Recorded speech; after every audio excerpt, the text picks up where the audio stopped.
Welcome to Beerstories from Beerstory Brewhouse.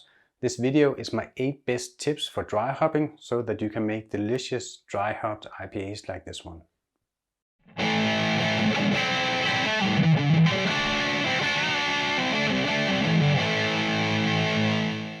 This is my 8 best tips for dry hopping so that you can create delicious beer like this one.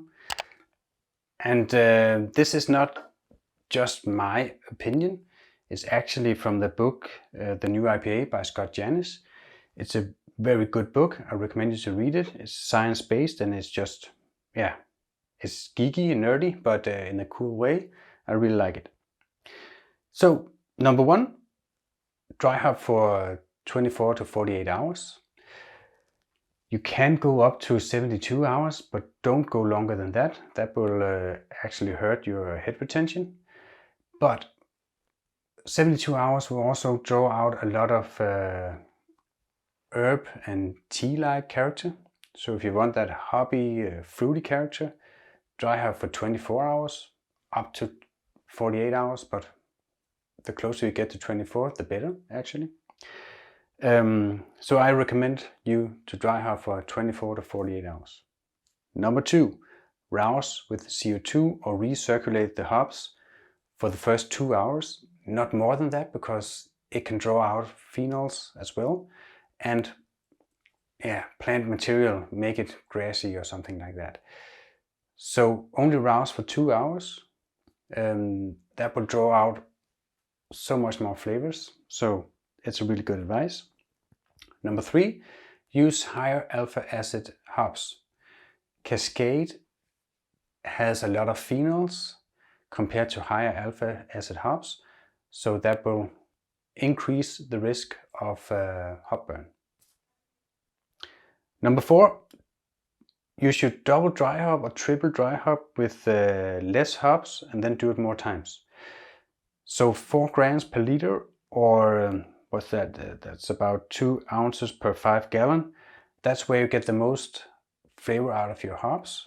So it's better to double dry hop with 4 grams per liter than dry hop a single time with 8 grams per liter.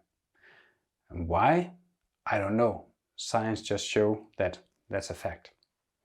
So remember that it's better to double dry hop with the same amount of total hops than it is just to use a single hop dry hop. Number 5, avoid oxygen. Use a magnet to drop a hop cylinder like this, or something else, purge with CO2 after you dry hop. Just do something to avoid oxygen. We are talking parts per million here that will ruin your beer. So that's probably the most important thing out of these 8 tips. Number 6, get your hops out quickly. After 48 hours, you should drop them. That's just really important to avoid, to keep those fresh, fruity flavors and not getting a phenol heavy, herbal, tea-like character in your beer.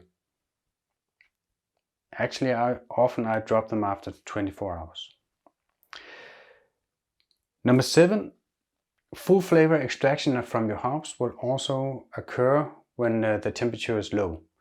So yes, you can actually cold crash and dry hop at the same time. You will just have to keep the hops in suspension if you can. So it doesn't really make sense, because if you have to shoot through CO2 through the bottom to get your hops going or rousing, it doesn't make sense to cold crash, because you have to cold crash after that as well. But you can do it if you want to. It lowers the risk of a hop burn if you dry hop cold. Number 8, use biofine or gelatin to fine your beer. Even if you're brewing a hazy beer, it won't ruin your haze. It will just pull out a lot of polyphenols that can cause hop burn. So it's a really good idea to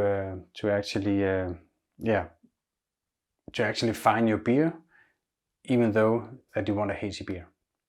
If you produce your hazy beer correct, the recipe and everything, it will still be hazy. So that was it. Down here somewhere is going to be a video on how to avoid oxygen when dry hopping. You should see that. If you have any question, write to me, read the new IPA, and have a happy brewing out there.